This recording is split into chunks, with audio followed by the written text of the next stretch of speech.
Good morning. Welcome to the live morning show presented by Don Bullock Chevrolet. I'm Lem Carnegie and I am your host to get things started this morning. Welcome to Tuesday morning, March 10th, year of our Lord 2026. Another beautiful morning outside, beautiful sunrise. And I believe we're in for just a marvelous day today weather-wise. We'll get to the forecast in just a moment. But if you like sunshine, if you like warmer temperatures, if you've had enough of winter and you're ready for a little bit of spring and even very early summer weather, you're going to be very happy today, I believe. We'll get to that in just a second. We appreciate you bringing us into your home this morning. We know you have lots of choices. There are many ways that you can choose to spend your time. We're honored you to allow us to be a part of that. We're going to do our best to inform you and entertain you today. Today we're going to take a slightly different tact with the program after we get through our initial segments with the weather and with our agribusiness report. The esteemed Parker Phillips is just off to my left right now. Parker, what's our topic this morning? Coyote control. Coyote control. An increasing problem everywhere, Parker, but especially here in North Carolina. They are very adaptive to their environment. They are very adaptive to their environment. Yes, and it can be a real scourge as well too in terms of all of the above. All of the above. Coyotes. When I was growing up, who would have thunk that we would have coyotes in North Carolina? But we do. Parker will talk about that. When Parker's report is finished, Station Manager Sandra Smith and Wayne Holloman are going to join me here at the desk. We're going to spend the rest of the program discussing Dave Bullock's North Carolina Auditor report yesterday on the financial crisis, and that's his word, description for it here in Rocky Mount. Sandra was at the press conference yesterday. She saw it. She's going to discuss what she saw, what she heard, and put into context that the report that was released and the fallout from it. There was a council meeting last night. We know that several people had an opportunity to speak at the council meeting, but today what we're looking for and what we'd like to have are your comments. We have been waiting for this report for months. It has been released. There are some good things in it. There's some bad things in it. But we'd like to know what your feelings are about the report. How do you feel? Where does this leave us today on March 10th? Now that the report has been released, the auditor has made his comments, where does this leave us? What are we looking for? Where do we go from here? And really, what basis does the auditor's report give us to begin to make determinations about where to go? Did you hear anything that the auditor said yesterday that either surprised you, gladdened you, saddened you? What did you feel when you heard the report? And if you've read the report, all 200 plus pages of it, how do you feel about it? That's where we're, from 7:30 on, that's what we're going to spend our time on today, with the insight by Sandra, who was there, and Wayne and Sandra and I to take your phone calls. Now, let's go ahead and go to our first look at weather, sponsored by Fred's Food Club. Then we'll have our weekly agribusiness report, and we'll be back to get things started. This weather segment is brought to you by Fred's Food Club, the home of rock bottom prices. Accepting cash, credit, debit, and EBT cards. New extended hours in 3 locations to serve you in Rocky Mount, Wilson, and Greenville.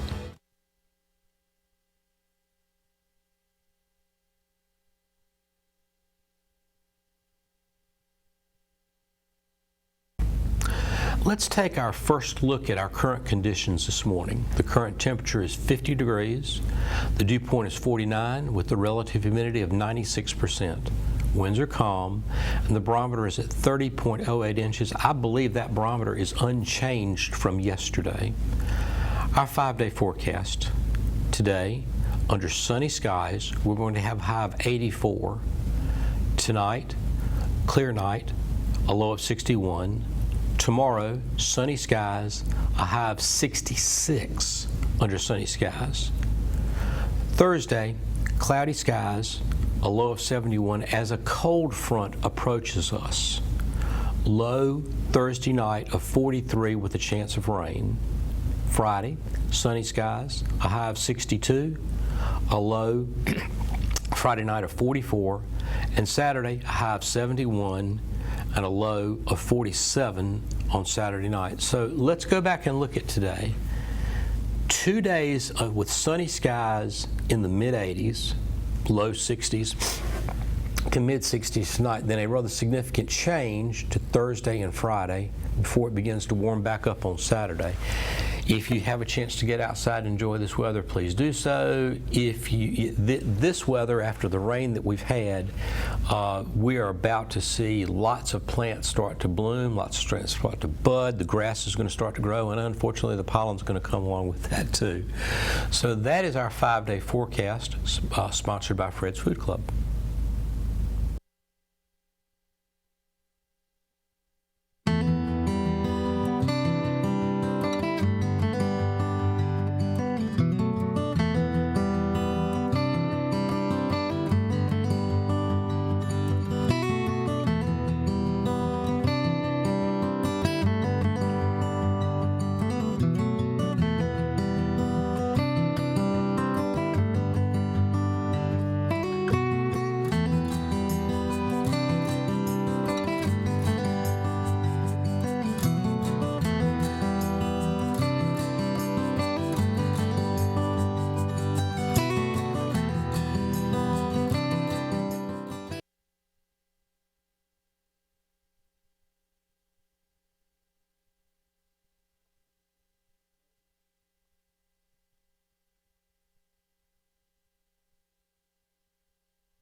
Well, good morning, folks. A great big howdy to everybody.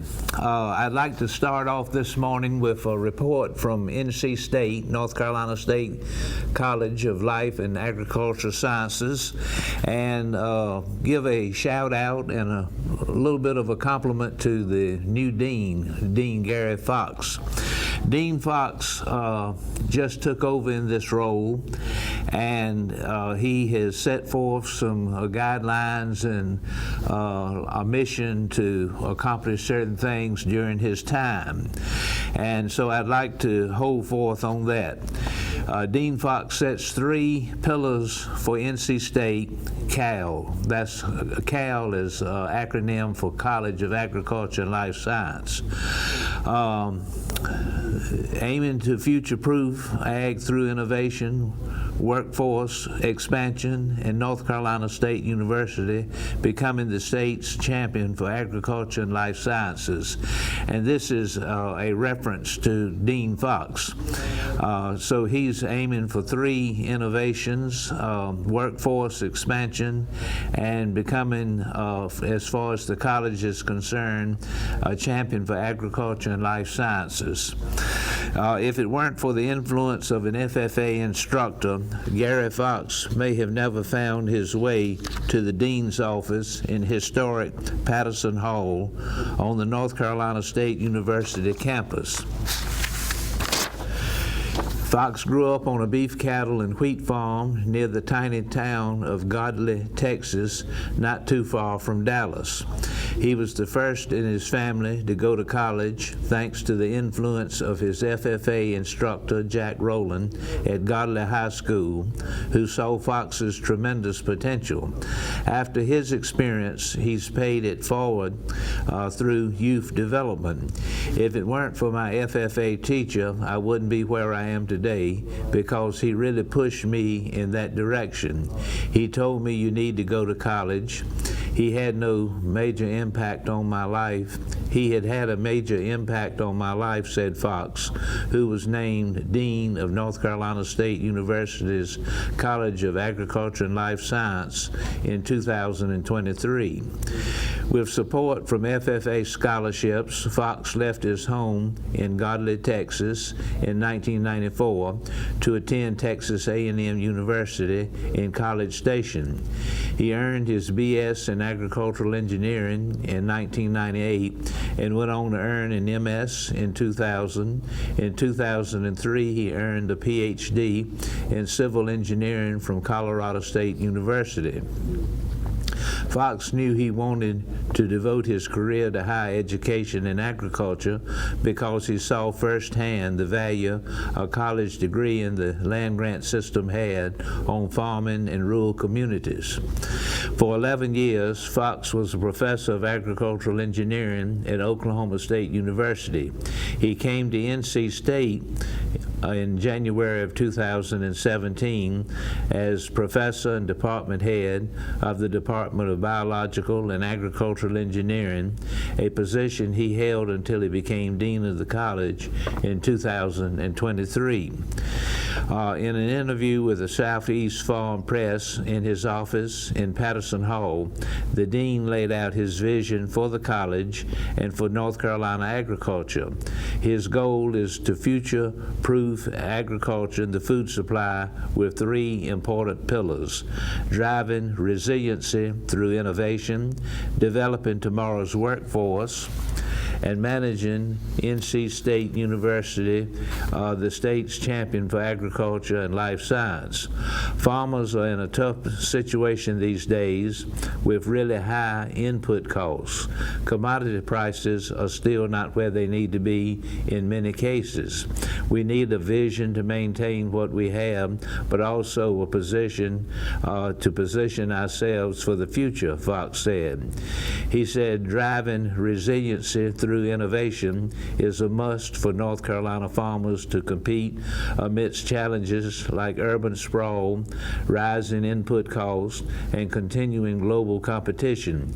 He said his vision is critical for both plant and animal agriculture. That's an overview of Dean Fox and what he has begun at NC State. I have met him. He's a fine man, and he's doing an outstanding job in his role as dean. And so we congratulate him and look forward to more good things coming from NC State under his supervision.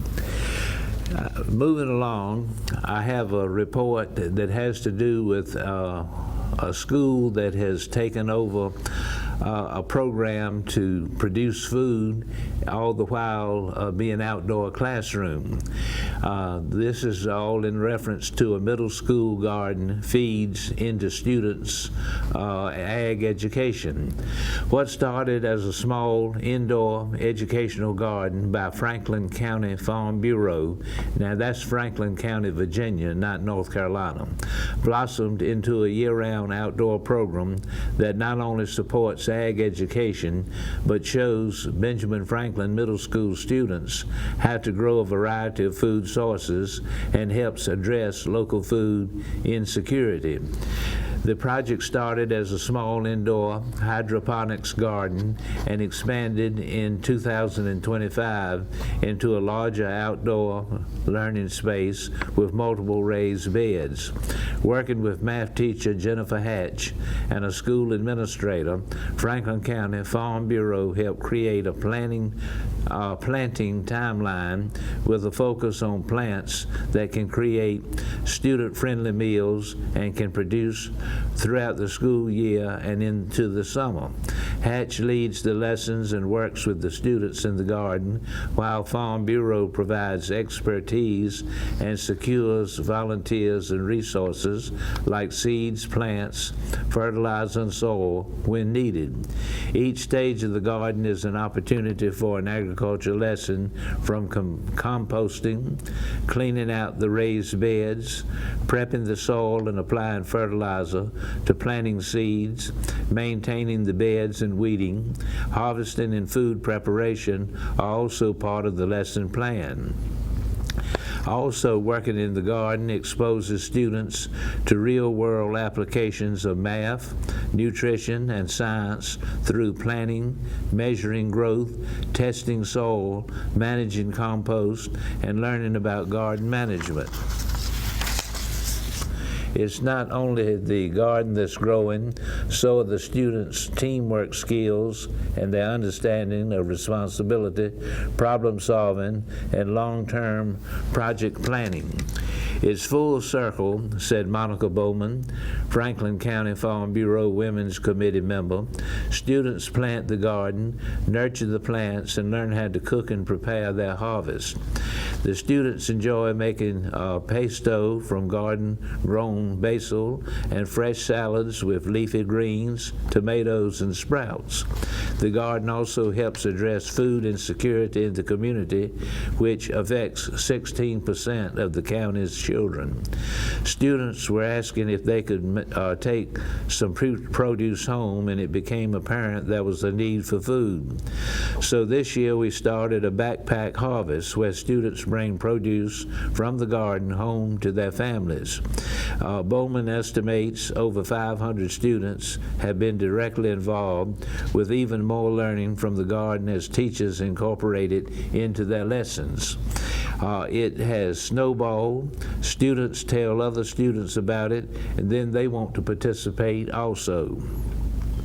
Franklin County Farm Bureau's year-round middle school garden earned the organization a County Activities of Excellence Award from the American Farm Bureau Federation. They were among the 25 counties invited to display their activity at the 2026 American Farm Bureau Convention Trade Show in January in Anaheim, California. So this is another good positive step forward that is being exposed and applicated and in use in some of our county school systems. And we congratulate Farm Bureau for what it's doing and look forward to more of this kind of good hands-on activity. And I think it's outstanding.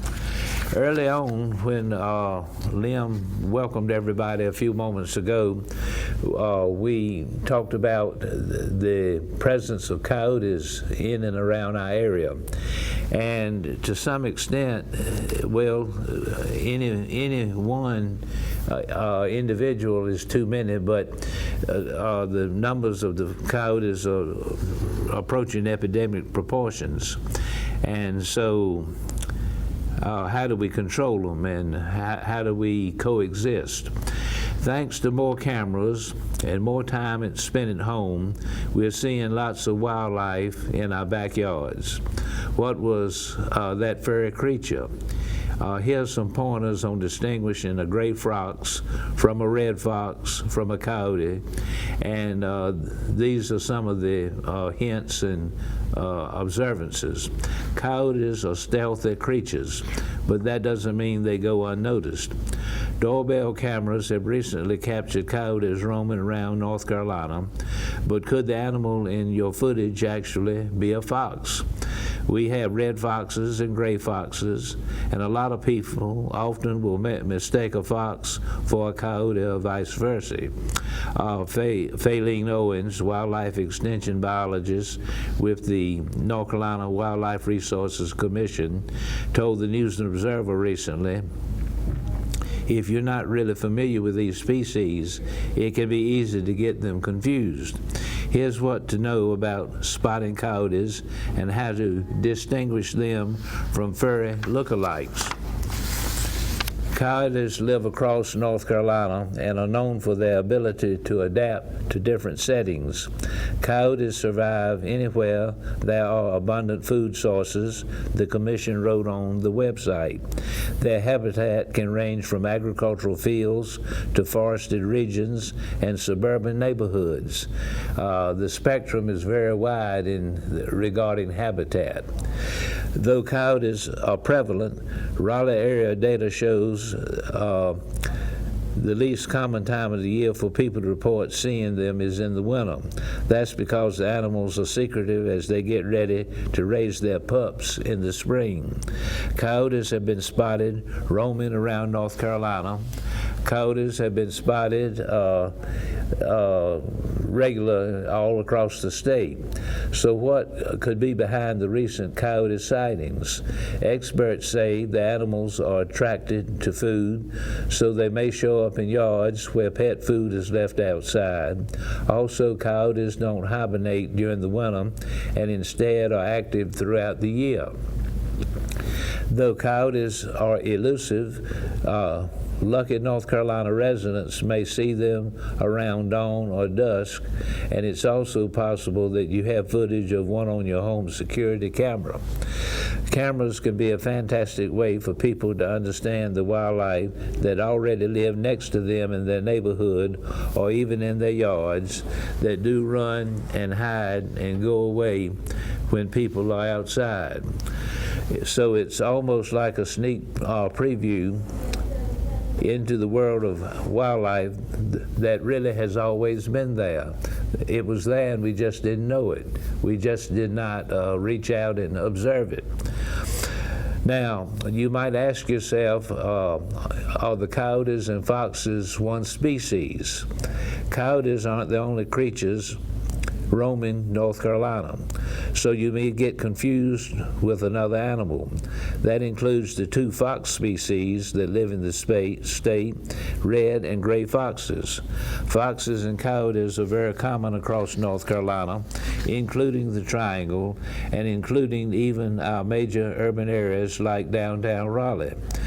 There are foxes and coyotes that live in downtown Raleigh, so there's not really any place where you should assume that these animals would not be found.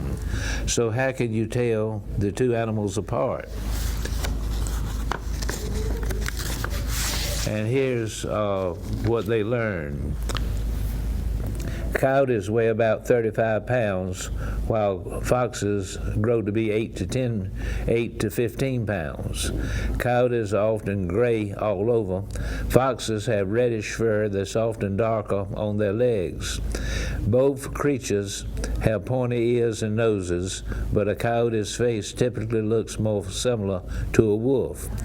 Coyote tails are in proportion to the body size, relatively smaller than a fox's tail. If you spot an animal and want help in identifying it, the Commission encourages you to reach out to the North Carolina Wildlife Helpline. So that's just a slight overview of contrast between the foxes and the coyotes, but the bottom line is they're here, and for quite a while they've been here and we didn't know it. My time has run out. I've enjoyed being with you. Thank you for allowing me to be with you for a little while this morning. I look forward to being with you next week. Have a good week and God bless.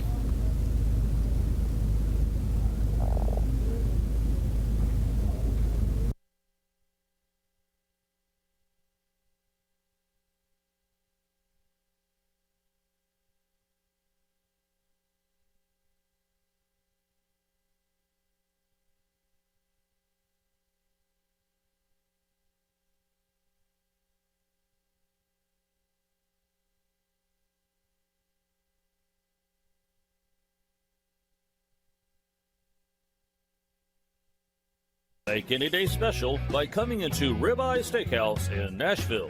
Come on in and enjoy our legendary tender and juicy Omaha Angus ribeyes.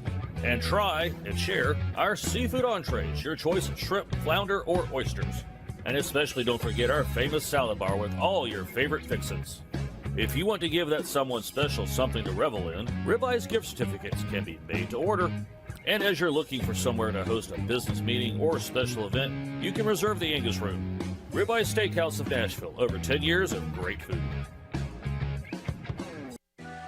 If you're shopping for furniture, stop into Aquila Furniture at 1540 North Wesleyan Boulevard in Rocky Mount. They have a powered reclining sofa and love seat with speakers, charging station, and reading lights for only $24.99. Two-sided queen mattress sets starting at $750. Bedroom suites, price dropped to $8.99. Queen Sleigh Bedroom Suite for $4,000 and King Sleigh Bed Suite for $4,500.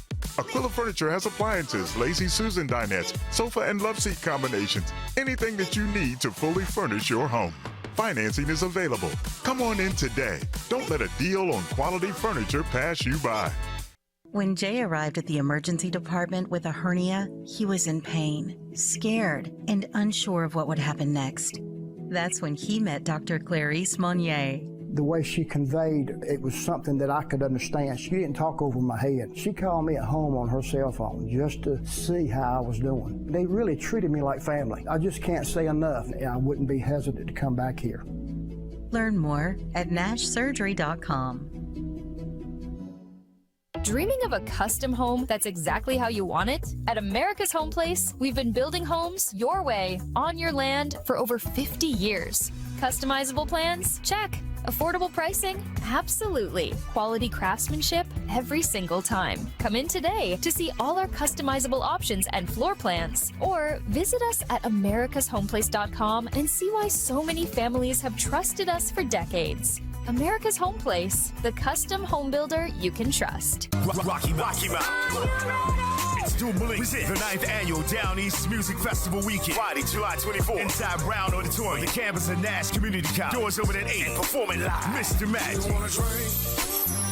Brand new. DeVito. Lyric. Kimberly Britton. Maya B. Music. Performance Standing on Business. Every word limited early bird tickets available. $5 drink specials all night long. Music director DJ Starchild and your host Annie B. Then on Saturday, July 25th, outside the Rocky Mountain Stadium. Doors open at 4. Live performances by Fat Daddy, Kansas Spirit, Lacey, live in the flesh band. Something for the people. Maya B. Music. DJ Clee, headline, EJ Jones. RV's Well, Coolers Well, no tents allowed. For tickets and hotel info, EliteNTGRP.com. Call 919-827-2033. Sponsored by Bud Light, Tito's Handmade Vibe. The Down East Music Festival Week, July 24th and the 25th. When faced with special care needs for elderly or disabled loved ones, families want compassionate, comforting care. That's Tender Touch Home Care Services' goal, providing the level of care we would expect for our own. With over 10 years of home care excellence, Tender Touch provides an array of services that keeps your loved one at home. From personal care, light housekeeping, errands, and meal preparation, to our private duty care program, which combines all of our home care offerings in one package. Tender Touch Home Care Services, where your needs are our concern. Trade It still buys and sells pretty much everything. Tools, phones, computers, video games, stereo equipment, and just about anything else you can think of. And yes, we still pay the most cash for your gold and silver. But today, let's talk about something exciting. Our all-new upgraded jewelry department. We now have a beautiful selection of silver jewelry at unbeatable prices and the guaranteed best prices in North Carolina on stunning lab-created diamond jewelry. Now here's the thing. Every other jewelry store in town is going to have prettier jewelry cases. They look like they're straight out of a big budget Hollywood movie. Some of them will even offer you a free glass of champagne as you shop. But we both know none of that's really free. You won't find any of that at Trade. What you will find is jewelry priced about half of the sale prices at those fancy stores. So you walk out with a bigger smile and a heavier wallet. And guess what? We've also got financing now, so you can take that beautiful piece home without breaking the bank. I'm Fred George, the guy who spends a lot less on fancy frills and free champagne and passes the savings on to you. Come check it out at Trade It, located next to Wells Fargo Bank at 2916 Sunset Avenue, right here in Rocky Mount.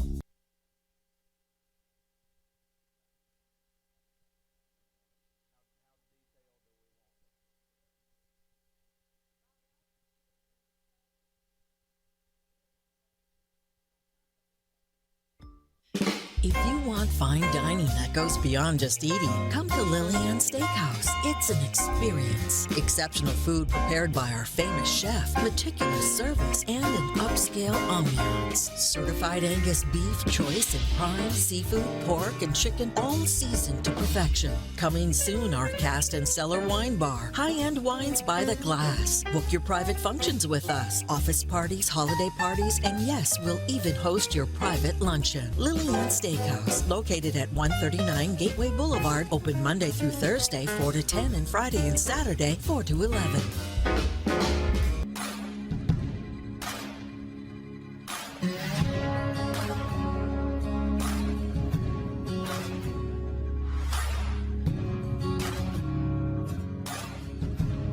Hello, my name is Spencer Bellamy with Premier Equipment Company. We're here outside of Tarboro today, cutting and baling some hay, and I got Randy Davis here. That's right, we're out here demonstrating the technology that's in our baling equipment today, and we're specifically using IntelliBale, which fully automates our baling process on our hay balers. So what normally took an operator multiple steps to stop the machine, turn around, look at the baler, wrap the bale, and eject the bale, we fully automated that system now by marrying the baler to the tractor, and basically the baler tells the tractor what to do. Well, the IntelliBale technology takes a lot of fatigue off of the customer. They're not having to watch their monitor quite as closely for bale size, things like that. They can mainly focus on while they're running the bale, running the baler, and where the tractor is and the location of the tractor. The tractor is going to take care of stopping, wrapping the bale, telling you when it's time to start again. It's just one more thing that's off the customer. And with a field as big as these, you're going to see, so many bales are produced. That makes a huge difference in how that customer feels at the end of the day, and ultimately their productivity and the quality of the bale and all that kind of stuff. Premier Equipment of Rocky Mount, they have a great commitment to service, trained technicians, really good service trucks that are equipped, can handle anything out in the field. We really appreciate that as a dealer partner, being able to keep our customers up and running. Wouldn't a golf cart be a great addition to your beach or lake house? Or would you just simply like to be more mobile? They also make the perfect gift for the kids or grandkids. Let Webb's Golf Carts customize a golf cart for you. We have a large variety of styles and colors. We have club cars, advanced and alpha, repairs and service on all makes and models. We buy, sell, or trade. Located at 4124 Highway 58 South. Webb's Golf Carts can have you riding in style.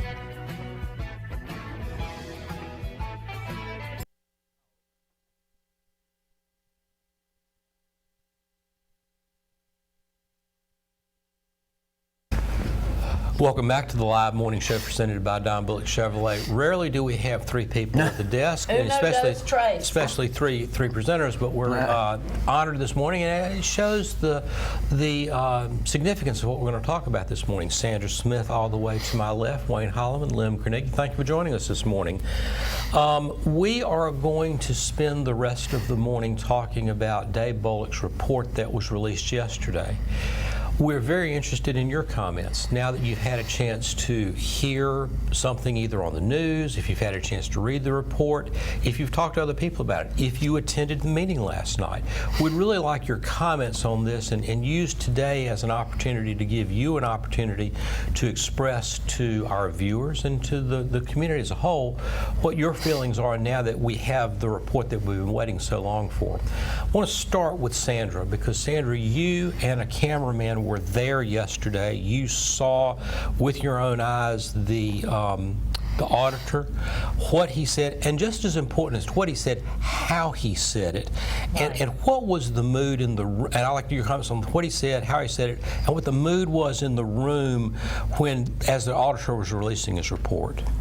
Well, everybody was paying close attention, but I think everybody in the room already expected that what was going to come out of this was not, we already practically knew. So I think everybody was pretty relaxed, no surprises. There weren't any surprises. We knew that there was no probably criminality and things like that. So, but we enjoyed going because I explained, people say, well, you could have took it off of YouTube. No, that's not the way I do business in journalism.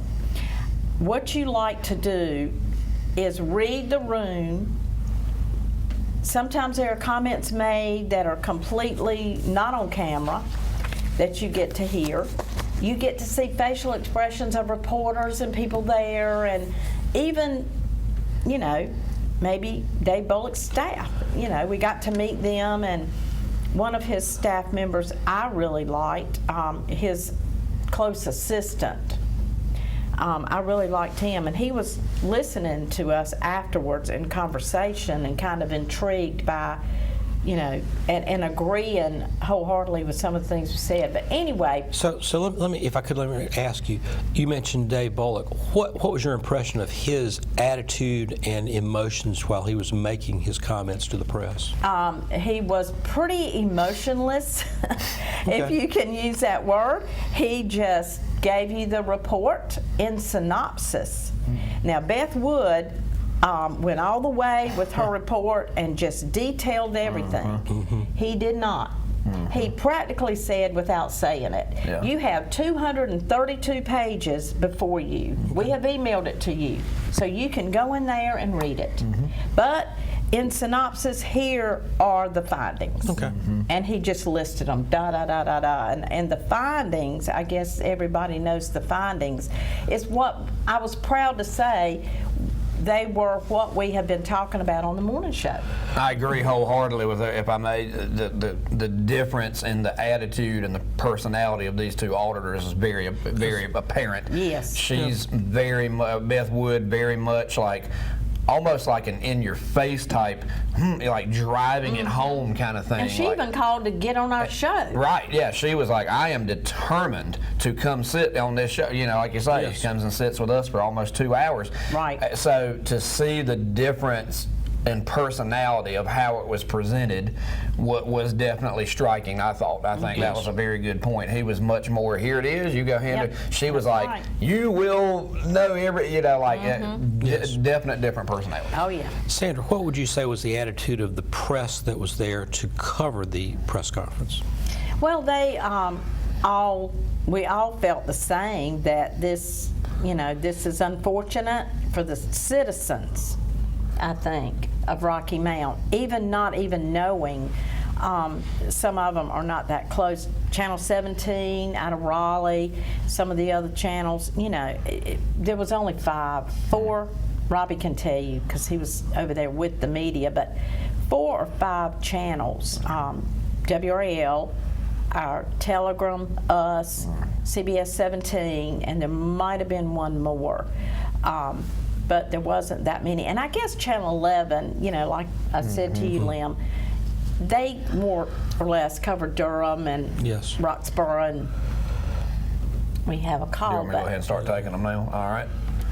Good morning, caller. You're on the air. Good morning. I was excited waiting for this show this morning. It'll be a good Imagine that.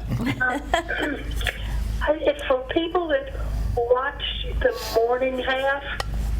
They got a lot of interesting information from the state auditor, but the real excitement, the real push comes in the afternoon session. Right, from the retreat. Hold of them. Yes, from the retreat. To the point, and they didn't back up. So if you haven't watched that part, a lot of people watched the morning and thought it was over. Oh no, that afternoon session was very, very revealing. Yeah. Well, first I need to kind of talk about what you're talking about right now, because you're talking about 2 different things. There were 2 morning sessions. One was in Raleigh with the state auditor. I want to make that clear to everybody. The state auditor did not do what I thought he should do and come to Rocky Mount where it was held, where this happened, where this happened. He stayed at his office and we had to go to him. I did not like that, but anyway, so that was one happening yesterday morning.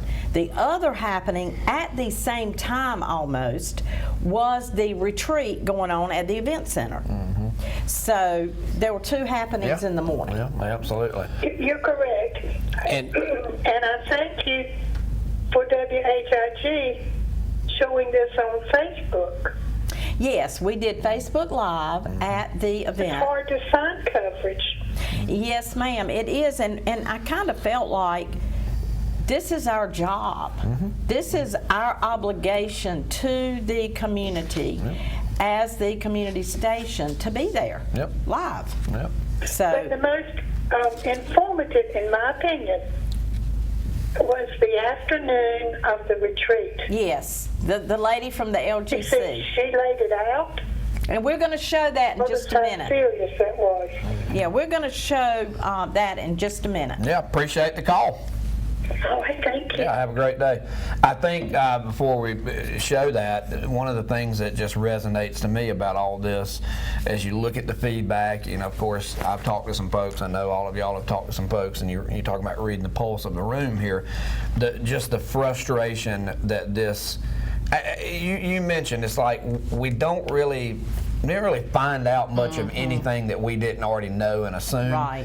That's the frustrating part here, is that we're left with all of this. We're like, okay, we get some details here, but we're still left with no real accountability. No. Like, you see what I'm saying? Like, where does the buck actually stop? I understand, you know, the city manager was allowed to just run wild in a sense, unchecked, but like, what is going to prevent that from happening to, let's say, Elton Daniels or however, you know. A reporter asked that. Like, what are we going to do to ensure that this is what the people want to know? Like, and then is this going to happen again? The mayor says, you know, we're going to do this, we're going to stop this, we're going to be transparent. Well, I'm maybe a little tired of hearing. Like, what is the plan to ensure that we don't continue to just rolling in the mud? Well, a here? reporter asked him that. Yeah, I mean, asked Auditor Bullock. Yes, that's what we want to know. Auditor Bullock that question point blank, and his answer was not what we wanted to hear. And that's we were like, that's the frustration. You're skirting all the answers here. Yeah. He said, well, we're going to keep our eye on this. We're going to keep... How? Yeah, how are you going to do that? Tell me how. We're tired of this, are right? Are you leaving after this? I mean, what is going on? Right. So that's where I think people are at. Like, this is all great. I read through pretty much all of it. Like I say, the details, I mean, if anything, that just made me more upset. I want to know how we're going to fix this and how we're going to get out of it and who's responsible in for it. my humble opinion, the state auditor did absolutely nothing more than we already knew. That was my He point. told us what he stated, the obvious. Right. Nobody That's all came he out of did. that feeling bitter. No. Yeah. Well, before we go further, let me suggest this. Why don't we run the clip of yesterday's afternoon session of the retreat that was held, is being held today, continued by the city council and the employees, and run that clip to put into context what was said, and we can come back to these comments. Well, I would love to show Auditor Bullock first. Okay. Because that's what we're talking about right Okay. now, is the trip to Raleigh, and then go into the retreat. But if you want to do it vice versa, we can do that. Let's do that. We've got time. Let's do show both. Auditor. We got plenty of time. Auditor Bullock yesterday. Let's just see what he has to say. Robbie, come back to us briefly, but after the Auditor Bullock's clip is done, please. Sure. Auditor, welcome. I appreciate everyone coming today. We did set this up because there's been a tremendous amount of public interest about the city of Rocky Mount, and as we indicated, our tip line and interest about financial difficulties in the city of Rocky Mount became apparent in our office, so we sent our performance team in to do work in the city of Rocky Mount. That team was led by Vernon Utley, who's with me today. Vernon is the deputy auditor in charge of performance audits. Jared Cronk, who has been a longtime senior director in the performance audit team. Jack Gagnon, who's here. Claudio Ventura, who's here, and Spencer Caldwell. This is a professional team that led the effort in Rocky Mount. We've released 2 reports today, that performance audit I mentioned, and also a special investigative report that dealt on a narrow issue of a consulting contract the city entered into. And in full disclosure, that investigative special report reflects the same issues basically found in the performance audit.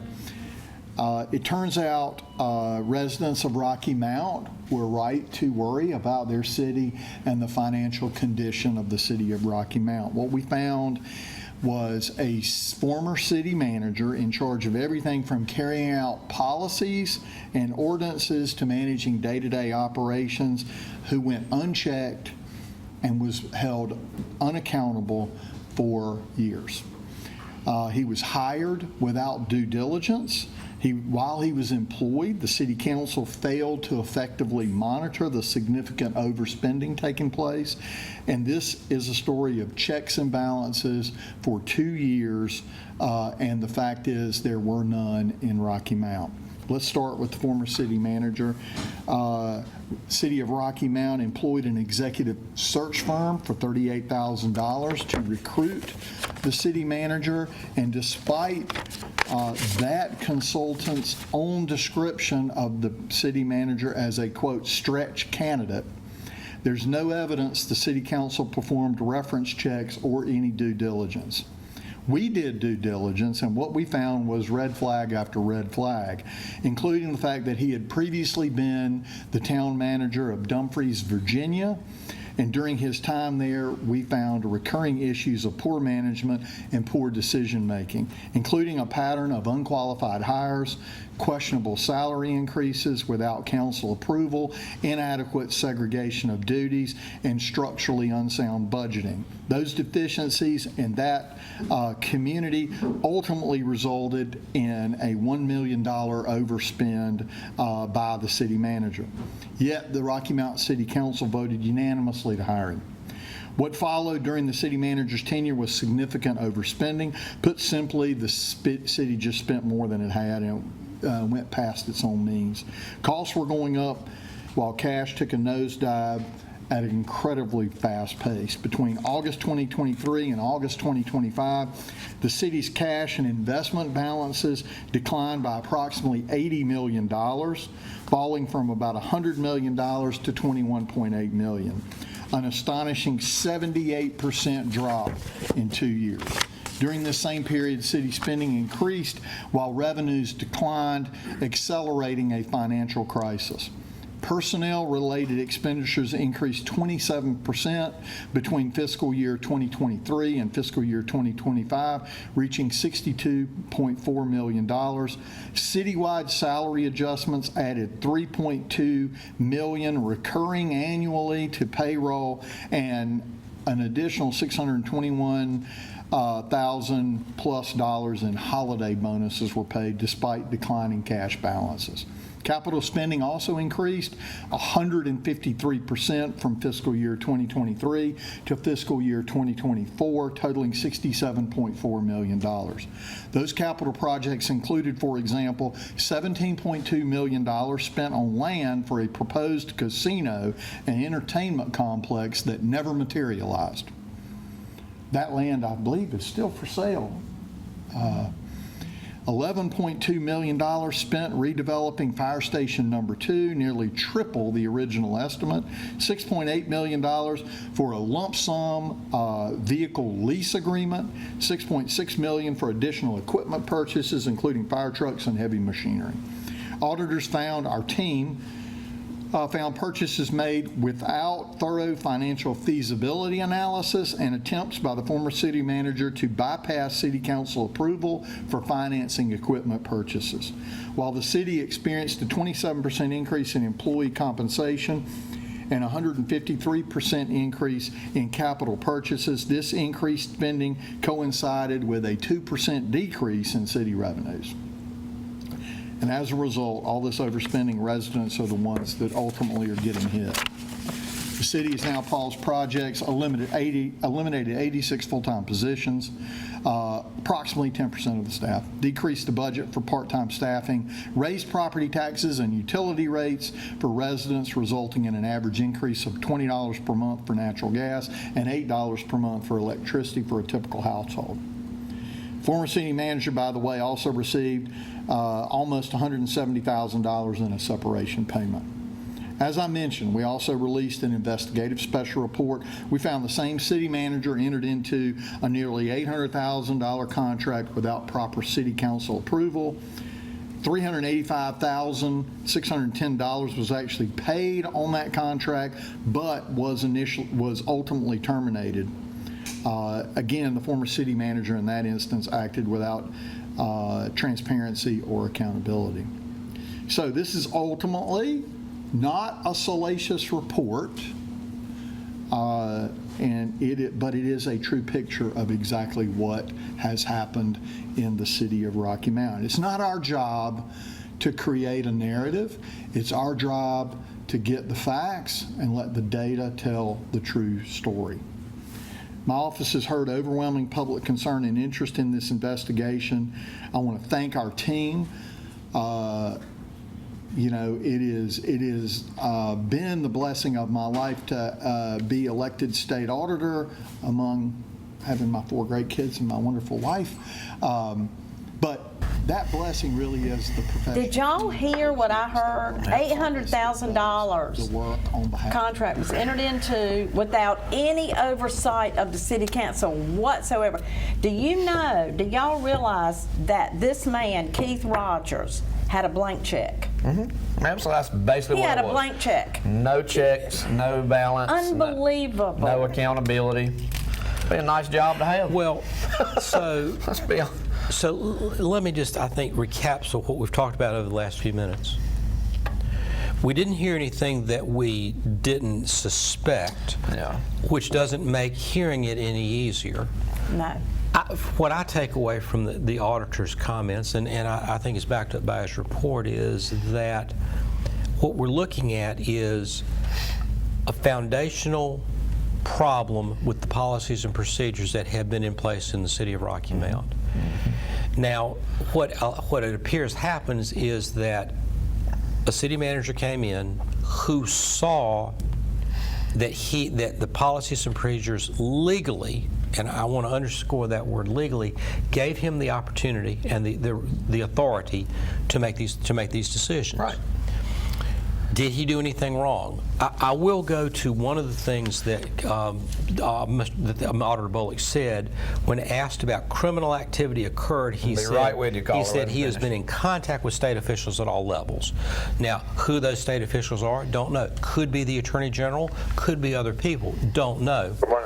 But if it's what I believe, what's going to happen is that by the letter of the law, legally, Keith Rogers did not do anything wrong by making these situations. Now, ethically, they let him. Well, here's where the problem comes, and I want to get to that in just a moment, but I won't keep the caller waiting any longer. Good morning, caller. Good morning. Caller, I'm sorry, if you'd like to call back. Oh, they're gone. If you would call back, please, and we'll try to get to your questions Well, as just, soon as if you're calling someone's in the middle of a thought, just understand that we want to finish our thought. Here we go. Good morning, caller. Good morning. Good morning. Hello. Good morning. You hear me? Yes. Go ahead. Go ahead, caller. Caller, you might want to turn your television, mute your television if you're watching us at the same time. The floor is yours. Hello? Or not. Okay. He'll have to call back. Call back. For the caller, I would remind everyone, if you're listening to us watching us on television, before you call, please just mute your television so you can hear us without the feedback. There's a slight delay. So I think that's what the auditor is saying, is that this was a fundamental breakdown. Now there's a question. How did it get to that? Right. Good morning, caller. Good morning, Good morning, sir. I can hear y'all. Go ahead. Hear us? Go ahead and talk. Can you hear us now? Okay. There's something wrong with his phone. I think he's on a cell phone. I don't know what's going on there. So to your point, I agree wholeheartedly, and I think that that's the frustrating part. So, and I had heard this from many people, I'm sure both of you had as well. I don't really care the findings aren't really going to tell us anything we don't know. Yes. And I think that's exactly how we feel after we saw all of this. It goes back to what I was accentuating a little bit earlier. The people want to know, how did Keith Rogers get an open playbook? how and why, and how are we so loose? How are we so unchecked that type, like, that's what people want to know. Like, and none of that came out. And I don't know that anybody anticipates it coming out. And I think that's where the frustration lies, is people think 3 months from now nothing will have changed to fix any of this. Good morning, caller. Come on. Good morning. What are you going to do about the problem we got? Well, let me ask you, what do you think we ought to do about it? They throw me in jail and throw me in jail. So if no crime was committed, and I'm beginning to think that that is the case, if there's no crime that's committed, what grounds would you have to put someone in jail? Right. No, he's asking you that question. I'm asking you that question. If no crime was committed, what grounds would you have to put somebody in jail? You said you wanted to throw them all in jail, but there's no criminal stuff, so.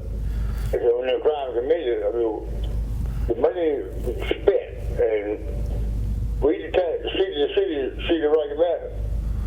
Better pay it back. I mean, I don't understand.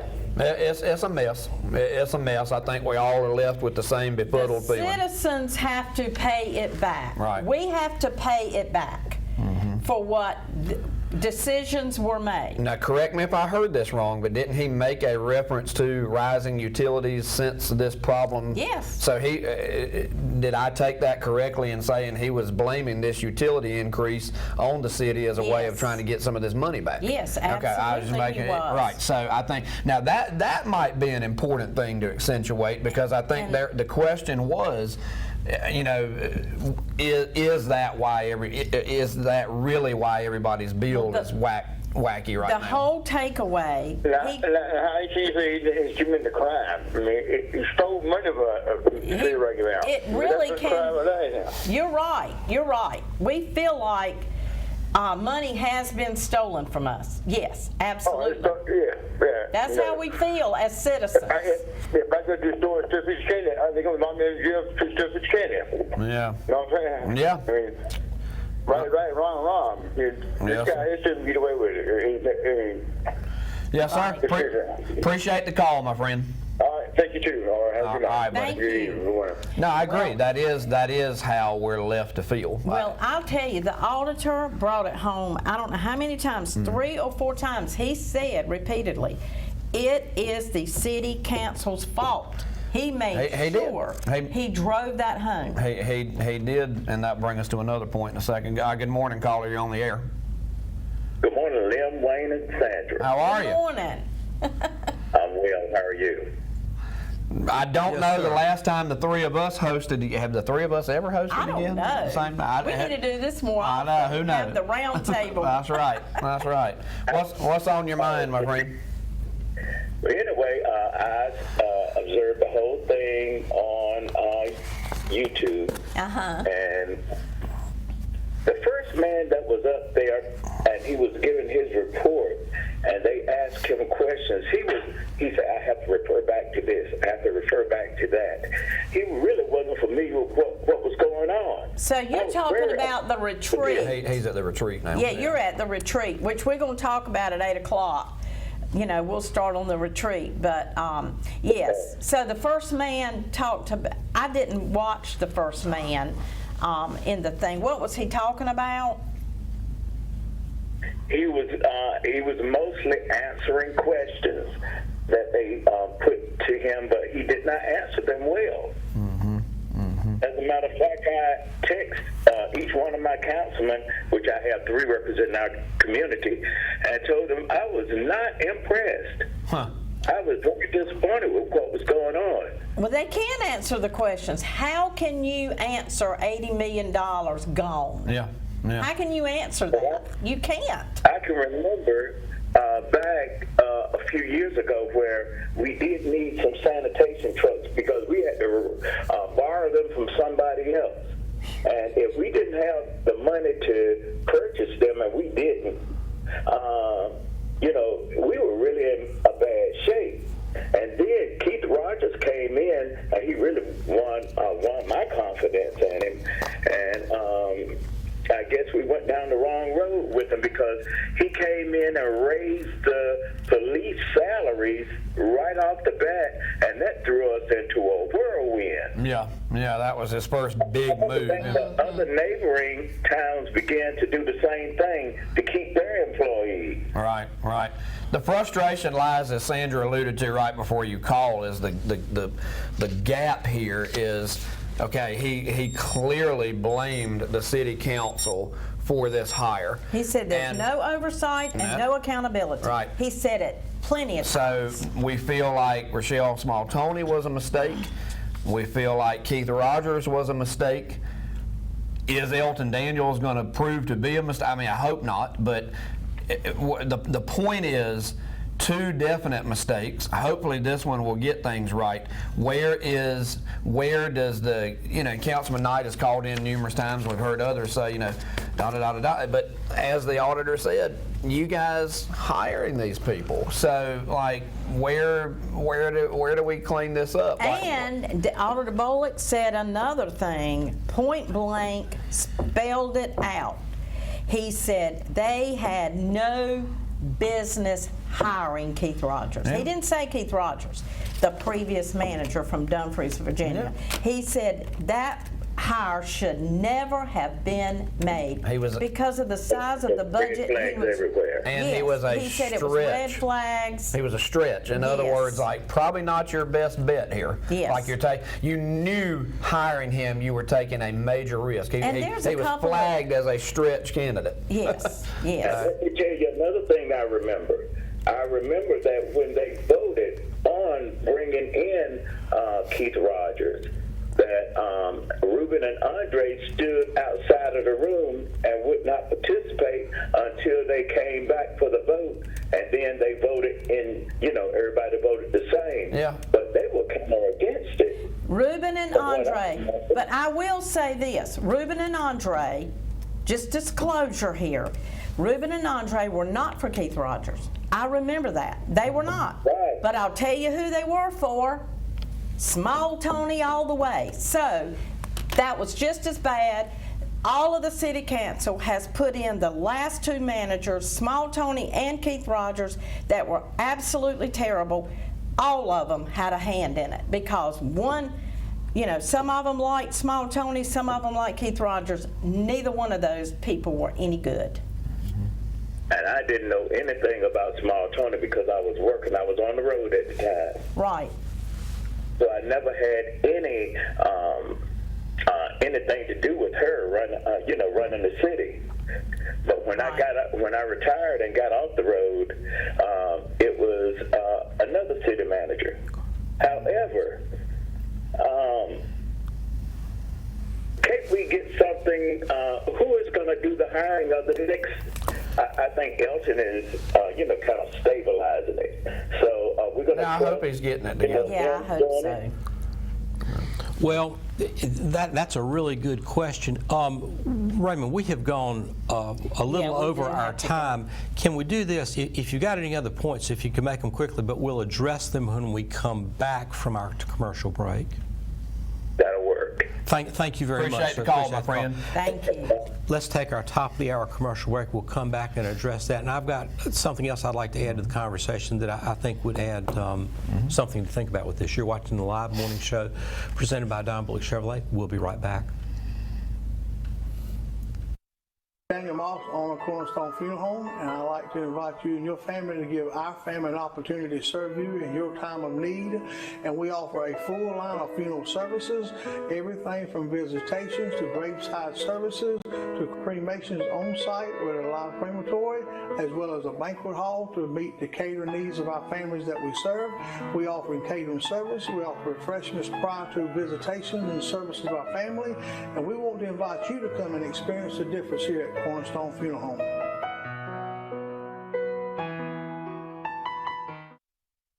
We're in our 18th year of practice at the Hammer Chiropractic Center, and we've seen over 15,000 different people in the Rocky Mount area. 40% of headaches actually come from a neck problem. Many patients come in taking multiple aspirin, over-the-counter medications and such a day, and we can get you to stop doing that and actually fix the problem so the headaches don't rise anymore. A lot of people think chiropractic hurts. It does not. Most of the people come in and they feel great when they leave. What is the Davis Furniture difference? The difference is we buy with you in mind. For generations, we have listened to our customers. We can help you find the look you want for every room in your house. Quality, style, color, and of course, service. Follow us on Facebook and Instagram. Davis Furniture, the family business where we treat you like family. Let us help you make your house a home.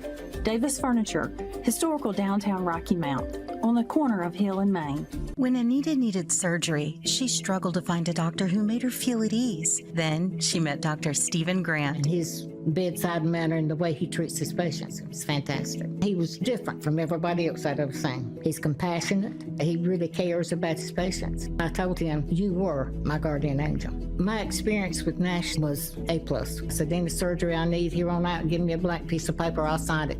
I want you to do it. Learn more at nashsurgery.com. When faced with special care needs for elderly or disabled loved ones, families want compassionate, comforting care.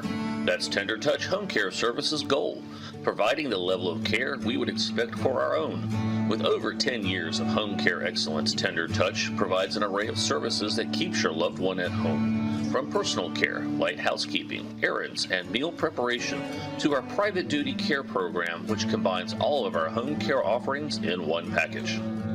Tender Touch Home Care Services, where your needs are our concern. Wouldn't a golf cart be a great addition to your beach or lake house? Or would you just simply like to be more mobile? They also make the perfect gift for the kids or grandkids. Let Webb's Golf Carts customize a golf cart for you. We have a large variety of styles and colors. We have club cars, advanced and alpha, repairs and service on all makes and models. We buy, sell, or trade. Located at 4124 Highway 58 South.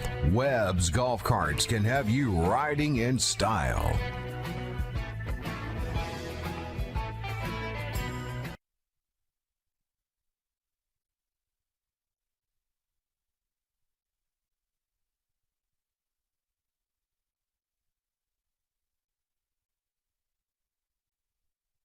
This weather segment is brought to you by Fred's Food Club, the home of rock bottom prices. Accepting cash, credit, debit, and EBT cards. New extended hours in 3 locations to serve you in Rocky Mount, Wilson, and Greenville.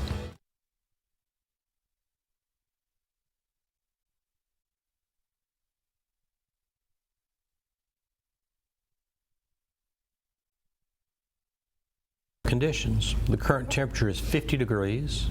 The dew point is 49 with a relative humidity of 96%. Winds are calm.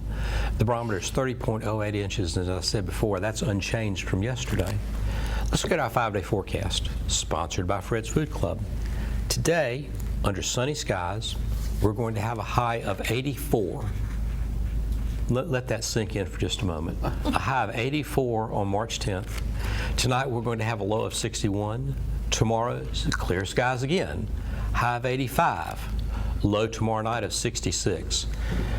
A cold front comes in overnight, which drops our temperature on Thursday to 71.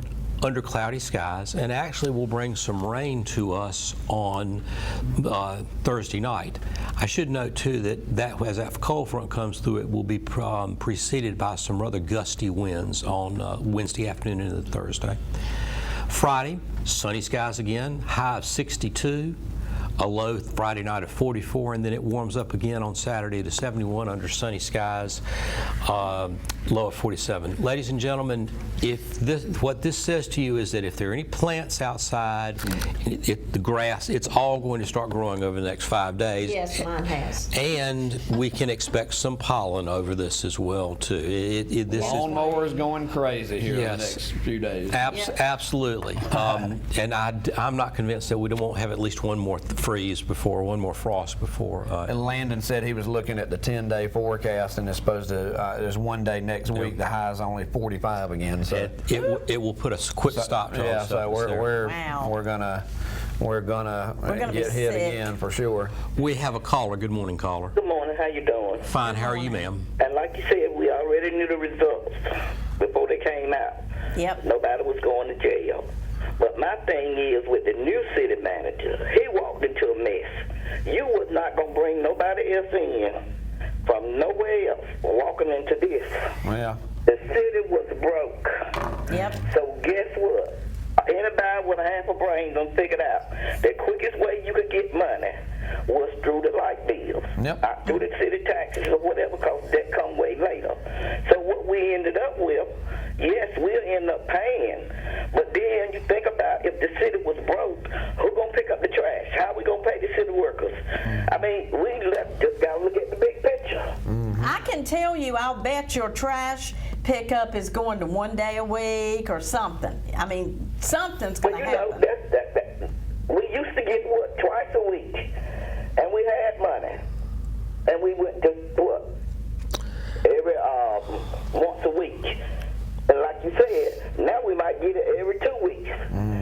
So anything that's going on, we're going to have to adjust. Just like the gas prices. We just going to have to adjust. We're going to have to redo our budget. I mean, you think about people that's commute and gas just high, and it's steady going up. We just going to have to adjust to everything that's going on around us and hold on to our pennies. Because what can we do, Miss Sandra? But why is it that we have to adjust all the time? We always do. Why do we have to do it? For Because everybody we else's always is mistakes. the ones that's in charge. I don't care whether it's from D.C. on down. Yep. It's always going to fall on us. That's right. And they started getting their raises, slipping at night and getting their raises. I think this right here broke a lot of folks' backs. I mean, what we supposed to do? Yeah, well, employees in Rocky Mount is not going to work for free. Yeah, I think this broke a lot of people's backs. Yeah, I appreciate the call. I want to make this comment. And I know Lynn, yeah, go ahead. No, go ahead. I was just going to say, it broke people's back, and one of the things that's most noticeable that I saw was Chief Keith Harris basically wrote a letter to the city and said, I'm done, like I'm out, like and we've had him on to talk about this a lot. He's been one of the hardest working, most passionate people. He literally, I don't know if you read this, but he said, I sign off. He said I am officially done after watching that press conference. I can't do this anymore. And because people were disappointed. They thought something was coming out of it. If this breaks his back, then there's not a lot of hope for folks. I mean, nothing is ever done, but I can tell you this much. When we watch the LGC secretary talk, the gravy train is over for some of you on the city council. The gravy train is done. We have a caller. Good morning, caller. Good morning. Hey, how you doing? A little historical background with this, if I'm allowed to. Yeah, go ahead. Okay. You got to remember when Keith Rogers first came. But prior to that, it was political difference on the council. And it was said on various talk shows, council need to get along. We need unity. This council need to get along. They need to get along. And so when it was time to hire Keith, the votes were there without two of the council members. Not trying to get out in the thing or toot my horn, because eventually we all voted for him. And so what we decided, Keith was going to be hired before it was an official interview. And it was so much dissension, then Keith had to come here for him to even meet the council and to come to visit the community. So what the other two councilmen decided to do to show unity, that we would go along, because we didn't want a city manager to come into a city where you had a divided council. That's where the unity came, and that's where the vote came. Right. And you can remember in the newspaper, he said the first 100 days he was going to listen before he made any changes. Right. He was going to go around, meet the community leaders, get to know what the city council priorities were. And then the second meeting, he and I, or a council member, went into it. And then people said, there they go again. We can't get along. And so before those 100 days, look, the first thing was a 36% increase to the police office. Right. That did not come through council. He said it was a council decision. We had the power to stop him, but it took 4 votes to stop him. So this went on for a while, and finally, we're able to get another council person along with the other 3, which was Tom Harris, to see that this man was not good for Rocky Mount. And it was stated very early on this show, on Bronson's show, in the public square, that the council members from Dumfries said, if you come to a city the size of Rocky Mount or larger, it's going to be 10 times worse, because Dumfries sued him for $10,000 for a relocation fee, which he never moved to Dumfries. He would continue to live in Richmond, I believe, and then they sued him for $50,000. It was also stated on the show, and particularly this show and Bronson, when he hired a finance director, she went from $66,000 as an accountant at UNC Charlotte, I believe, and was paid $170,000, no credential whatsoever. And when he offered the holiday pay, that did not come through council. Okay, in our 3 minutes. And he had the votes. Okay. And then when he gave the Christmas bonus, that did not come through council. But he had the votes. And when the ship started to turn is when we started having budget session. And when the mayor and myself, and it was, I forgot the other person that was in the room, we asked him for information. He said, I will bring you back a report. Okay, Councilman Knight, we're going to have to go to break. Robbie, we got to go to break. Who? We got to go to break. But we do appreciate you calling with the information. So those things are in the minutes and it stood out. But yes, it was. It's just going to be a tough time. So, but anyway. Thank you for the insight. Right before the break. Yep, appreciate the insight, Councilman. Thank you. And with that, Plus, he's got to go to a city council meeting at 9 o'clock. We will take this break. You're watching the Live Morning Show presented by Don Bullock Chevrolet. Stay with us. We'll be right back. Jay arrived at the emergency department with a hernia. He was in pain, scared, and unsure of what would happen next.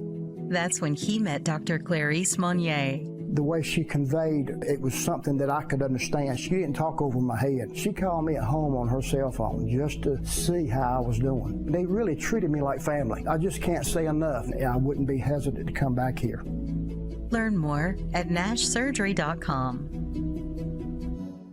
Dreaming of a custom home that's exactly how you want it? At America's Home Place, we've been building homes your way, on your land, for over 50 years. Customizable plans? Check. Affordable pricing? Absolutely. Quality craftsmanship? Every single time. Come in today to see all our customizable options and floor plans. Or visit us at americashomeplace.com and see why so many families have trusted us for decades. America's Home Place, the custom home builder you can trust. Make any day special by coming into Ribeye Steakhouse in Nashville. Come on in and enjoy our legendary tender and juicy Omaha Angus ribeyes. And try and share our seafood entrees, your choice of shrimp, flounder, or oysters. And especially don't forget our famous salad bar with all your favorite fixins. If you want to give that someone special something to revel in, Ribeye's gift certificates can be made to order. And as you're looking for somewhere to host a business meeting or special event, you can reserve the Angus Room. Ribeye Steakhouse of Nashville, over 10 years of great food. If you're shopping for furniture, stop into Aquila Furniture at 1540 North Wesleyan Boulevard in Rocky Mount. They have a powered reclining sofa and love seat with speakers, charging station, and reading lights for only $24.99. Two-sided queen mattress sets starting at $750. Bedroom suites, price dropped to $899. Queen sleigh bedroom suite for $4,000 and king sleigh bed suite for $4,500.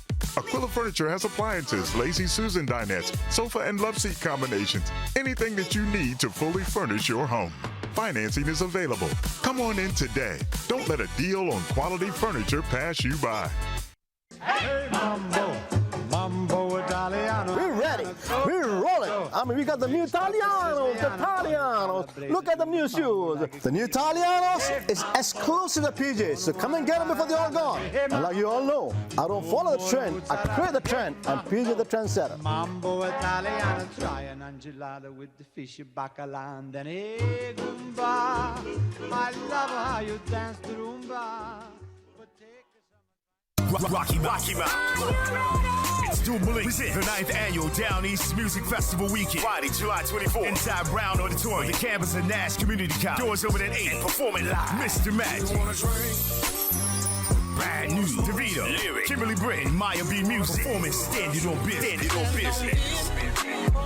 Every word Limited early bird tickets available. $5 drink specials all night long. Your music director, DJ Starchild. And your host, Annie B. Then on Saturday, July 25th, outside the Rocky Mount Stadium. Doors open at 4. Live performances by Fat Daddy. Kansas Spirit, Lacey, live in the flesh band. Something for the people. Maya B. Music. DJ Clean, headline, EJ Jones.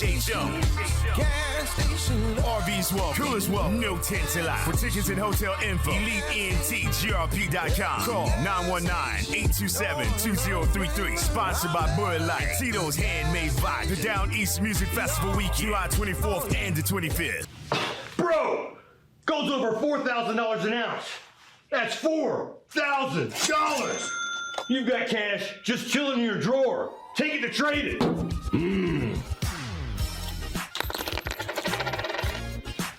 That ain't sourdough. That's investment grade gluten. Hello? Yeah, it's me. It's gold. He's bulking. Let's get you paid. Not crypto, not checks. Cash in your meaty hands. This isn't Halloween. This is payday. I'm curling a golden Halloween bucket, and it's worth more than your 401k. I'm Freddie G, and the G stands for gold. And this right here, my young protege, Golden Ollie. If he's lifting gold, what's your excuse? Bring it in, turn it into cash. Only at Traded. Even your weirdest stuff has weight. If it's gold, period. Bring me your old gold. I'll give you a shaker full of cash. It's time to hydrate that wallet, legend. Sip that payout.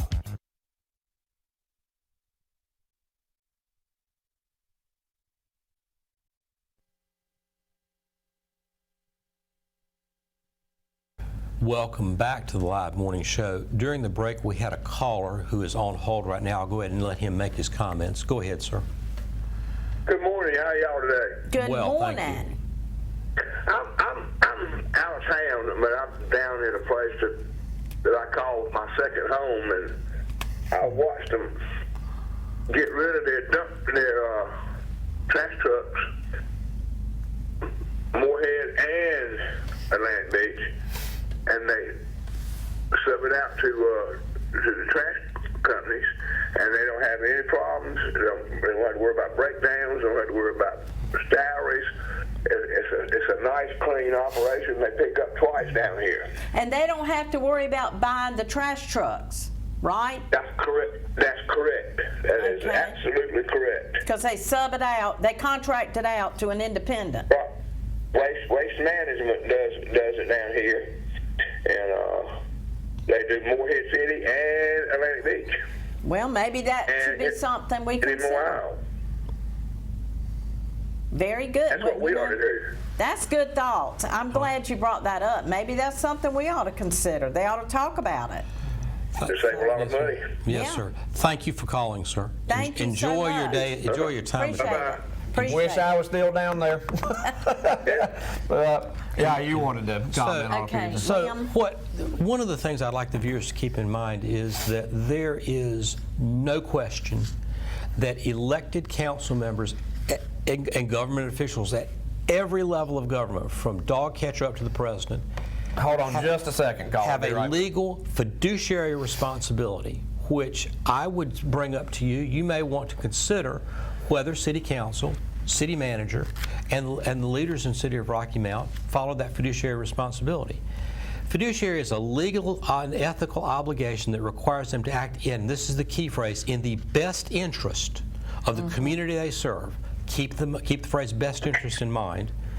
They are required legally and ethically and obligated to set aside personal preferences and political pressures to focus on what is best for the people they serve. So before I go further, I would ask you to go back and think about what has transpired and what came out in the audit report, and then ask yourself, did the mayor, did the city council, did the former and current city manager, have they acted in the best interest of the community they serve, of the wards that the city council members are elected from, and of the community as a whole? What this includes: policy development, resource allocation, contract approval is just a few. And the requirements to that are very clear: transparency, sound judgment, meticulous documentation, and ensuring that every action builds trust and promotes accountability and reflects the community good. Let's remember, all of these individuals are public servants making decisions on public money for public projects. The public, the voting public, and the citizens of Rocky Mount are the ones that they serve. I won't draw the conclusion for you. I'll ask you to draw your own conclusion. With what you've heard, what you've seen in the report, and what's about to come out, do you believe that the city councilman, the mayor, the city manager, and the upper leadership of Rocky Mount have acted and followed their fiduciary responsibilities? If they have, where do we go from here? If they have not, where do we go from here? But that's something that the public needs to decide. And I would simply point out, too, we have a situation here where perception is reality. The way that the people perceive this situation, both leading up to this point and most importantly going forward, is the reality that everyone has to deal with. You can attempt to change that, but that's a situation. And when we have the mayor in his YouTube comments talking about continuing to have trust and respect and follow the leaders of Rocky Mount, you need to ask yourself, I think we all need to ask ourselves, where are we on the trust level? And where are we in terms of being able to say, I believe that they followed their fiduciary responsibility, did not? And Sandra, I wanted to say that before we hear the comments of the lady that spoke to the council yesterday afternoon, because I believe this will help put into context what she's talking about. Good morning, caller. You're on the air. Thank you for your patience. Yes, sir, and thank you all this morning. I want to say something, not about the audit or anything, but something I just want to address that I saw that was very frightening to me concerning the event center area. We really are talking about the audit. A few days ago, I was coming from Edgecombe to Nash County side, and the train, a large freight train, come through and it stopped. And they tell me this train was about 3 miles long, and they used to hold them things back at the river instead of letting them go to Bassett Street before they put the trains in the yard. But what I observed that hurt me was when the train stopped, I was down near the event center. I was headed towards the truffle at Tablet Park to go underneath. And I saw a family of kids crawling under the train. Oh, you're kidding. And also, they were coming, they were going, stepping on the coupling, of the train that grabs each car. And when that train stops, there's a little slack in that coupling. And when it starts back up, it takes up the slack. And those kids, it just hurt me so bad, and you can't say anything much to, younger these days, parents, but I had to say something. I told them, I begged them, please, don't do that, go back. That's dangerous. That train could move at any time. Makes you wonder where the parents were. And they just, the lady told us, well, we just got tired of waiting and everything, and they were climbing, going under the train, 8, 9, 10-year-olds under the train. Unreal. And that after the last one made it through, it was about 15 of them, they had not made it to the event center, and the train moved. If one decided to tie the shoes or something, then go and catch up with the other ones. There you go. Wow. Rocky Mount needs to have a police officer. Something told me to call 911, but I saw a cop car. And so I made a beeline over there in my truck to see if I could find a cop, but no cop was present. Wow. They're usually around the event center if something's going on. But we thank you for that. We need to move on with the audit, but we do thank you for those comments. That's yes, ma'am. Yeah, appreciate the phone call. Okay, let's see if we can show what the secretary of the LGC, that is over 40 people at the LGC, says at the retreat yesterday to the city council and the mayor. I'm Denise Canada. I'm the secretary of the local. Talk into the mic. Yes. Well, it's a little bit tall for somebody. Okay, thanks. So I'm Denise Canada. I'm the secretary of the Local Government Commission and also the director of the State and Local Government Finance Division at the Department of State Treasurer. So a very long title, and you can just call me Denise. I think that your discussion this morning probably made this clear, and the discussions that you have had with staff recently have hopefully made this clear, but I cannot be clear enough with you that your financial situation is dire. It is very worrisome to us at Department of State Treasurer and at the Local Government Commission.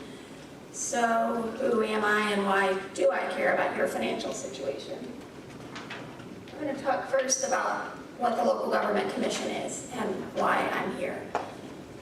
Back in the 1930s, North Carolina and a lot of other states had local governments that were defaulting on their debt or at risk of defaulting on their debt and having other financial crises coming out of the Great Depression. And North Carolina at that time created the Local Government Commission to help provide oversight for local government finances to keep units meaning local governments, from going into bankruptcy, from defaulting on debt, and all of those sorts of issues. So we do various financial oversight. We review the annual audit your annual audit when it is submitted to our staff every year. And then you also have to get approval from the Local Government Commission for issuing certain types and certain amounts of debt as a way of keeping local governments from taking on more debt than they can afford.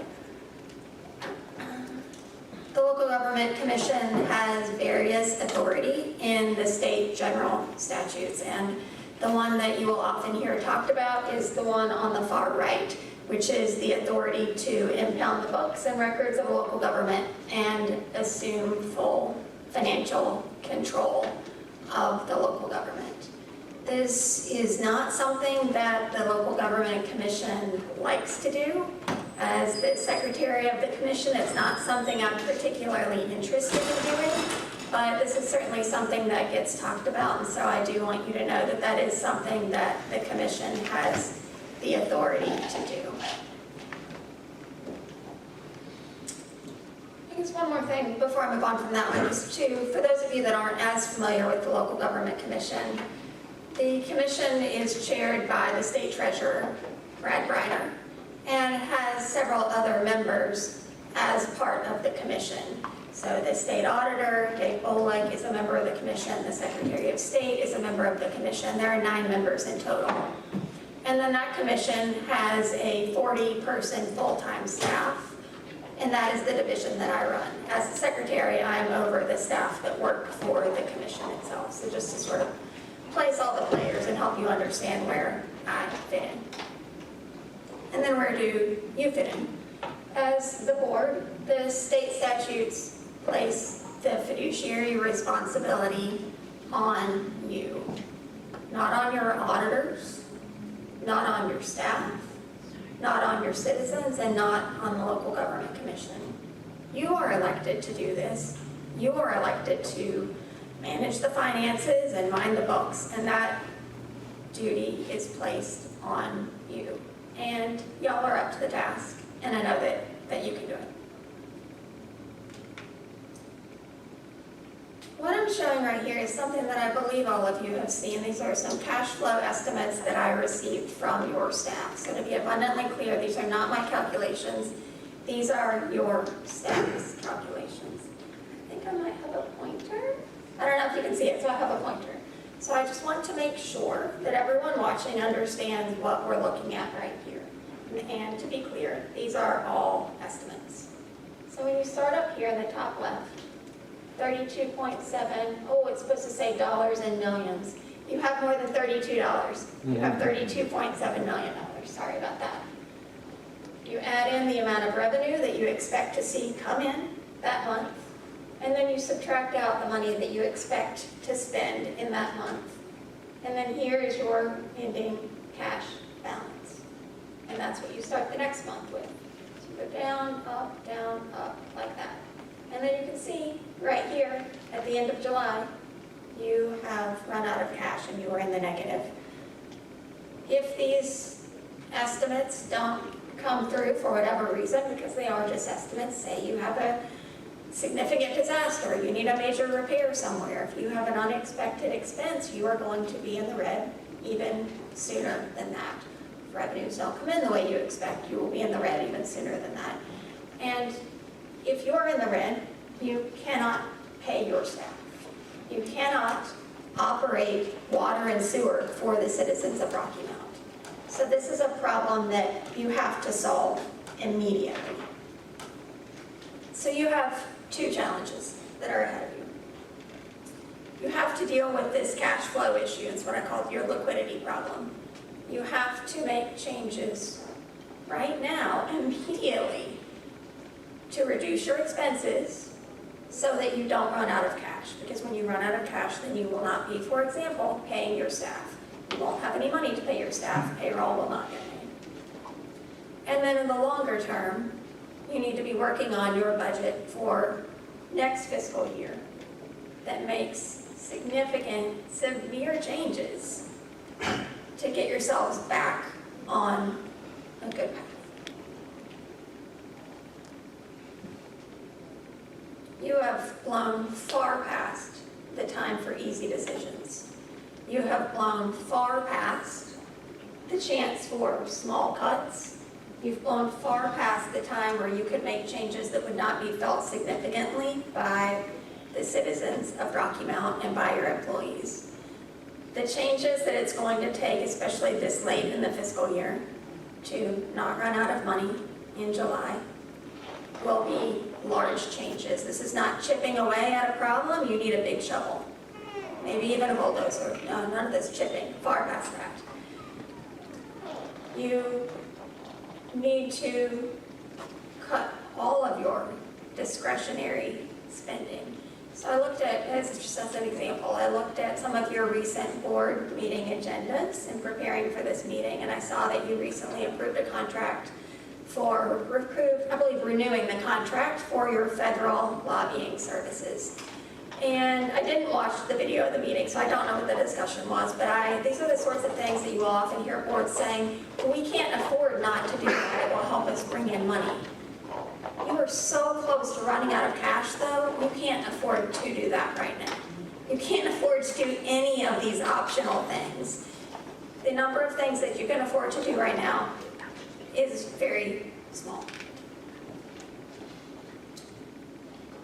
You're not going to solve this problem in the short term with revenue. Between now and the end of the fiscal year, there's not any way that you can increase your revenue enough to keep you from running out of money by July, August, June, somewhere in that time frame. You have to solve this problem by cutting expenses, and that will be hard. Now, as you, at the same time, on a parallel track, are working on your budget for next fiscal year, you do need to increase revenue. You need to fix this problem in the longer term on both sides. You have what I would call a structural budget deficit. And when I say a structural budget deficit, what I mean is you don't just have a one-time problem that's making expenses be greater than your revenues. The whole foundation and structure of your budget is out of alignment. The amount of revenue that you're bringing in and you're on trend to bring in does not support the amount of expenditures that you are on trend to spend. And you must make your debt service payments. And those need to be your top priority. Your debt service payments need to be a higher priority than not riffing staff, for example, and not furloughing staff. The debt service has to be the top priority. The Local Government Commission was created to keep units from going into bankruptcy and defaulting on their debt. I've been in this role as secretary for 9 months, and you are not going to default on your debt under my watch. That is not going to happen. I am not going to let that happen, and I don't need to let it happen. Some of you have asked about the Local Government Commission coming in and taking over the town of Rocky Mount. I've had that question from multiple people in the room. We don't have any magic solutions. I don't have a secret cabinet of ways to balance the budget that you don't have. And you have something that not all of our local governments do have, which is a highly, highly qualified finance officer who can help you through this crisis. Qualified staff, a qualified town manager.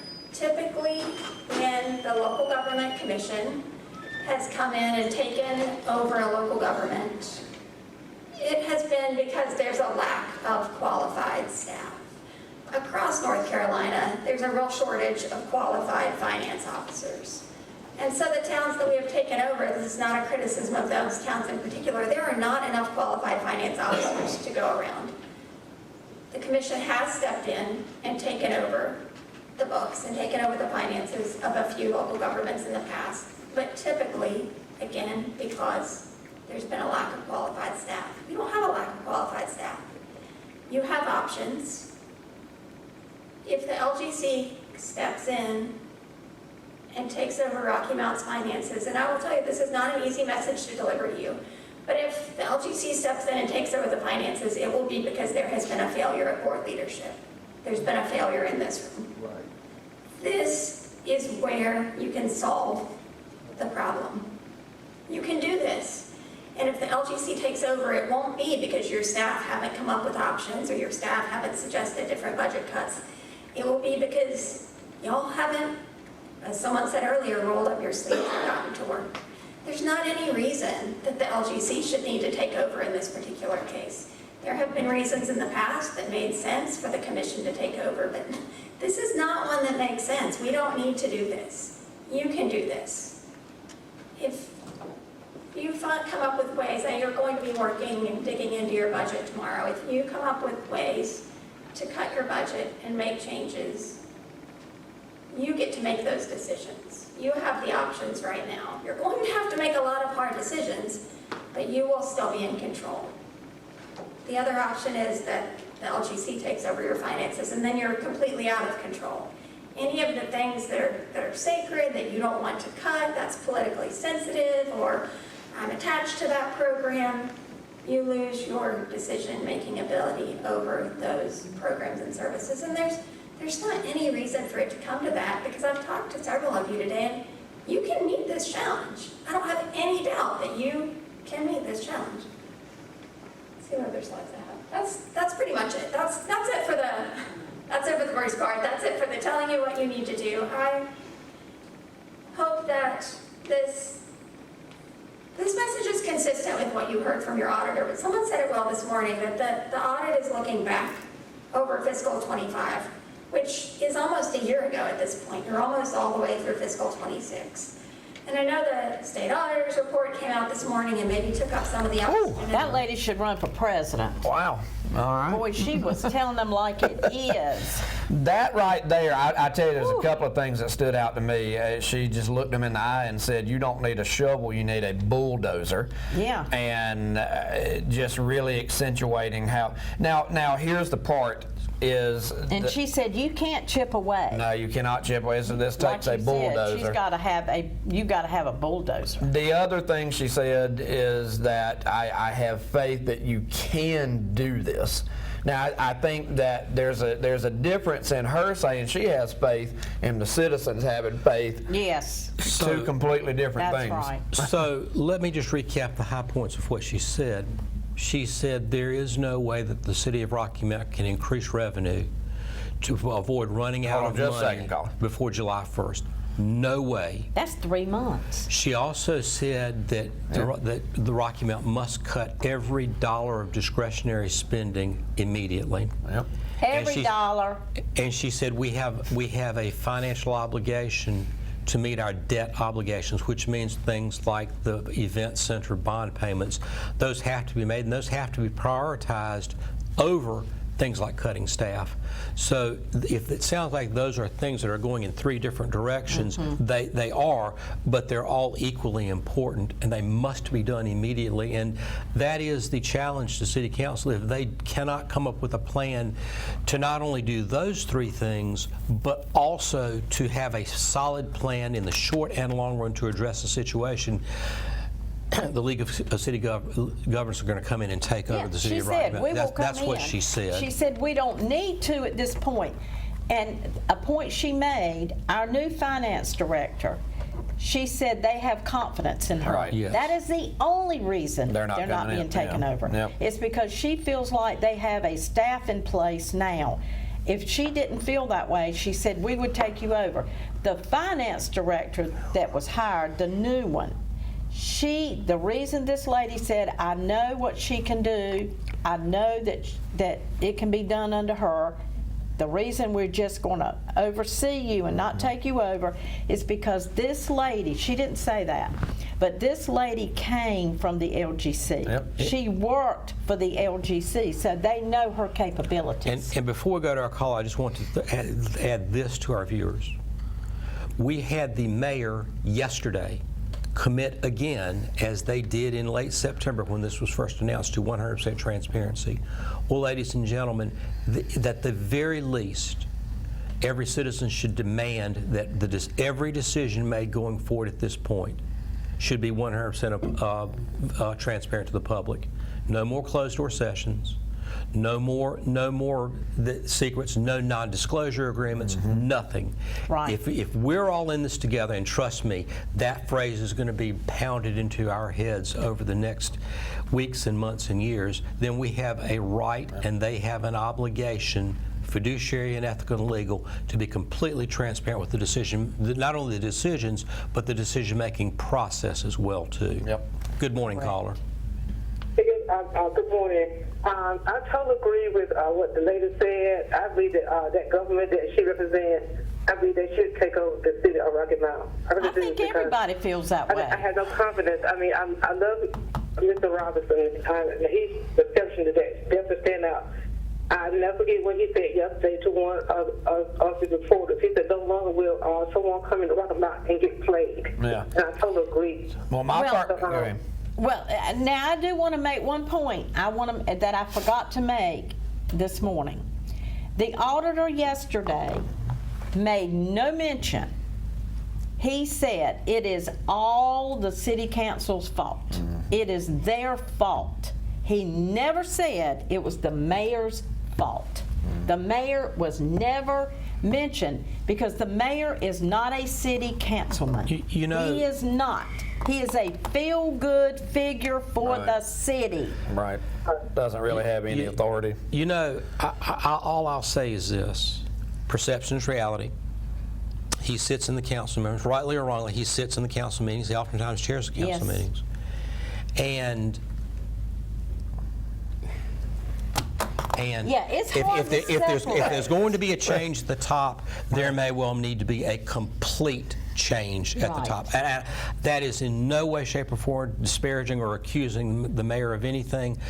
What I am saying is the reality of the situation may sweep everyone. Well, I think he's getting out anyway. I think he's on his own, just done. Yep. So.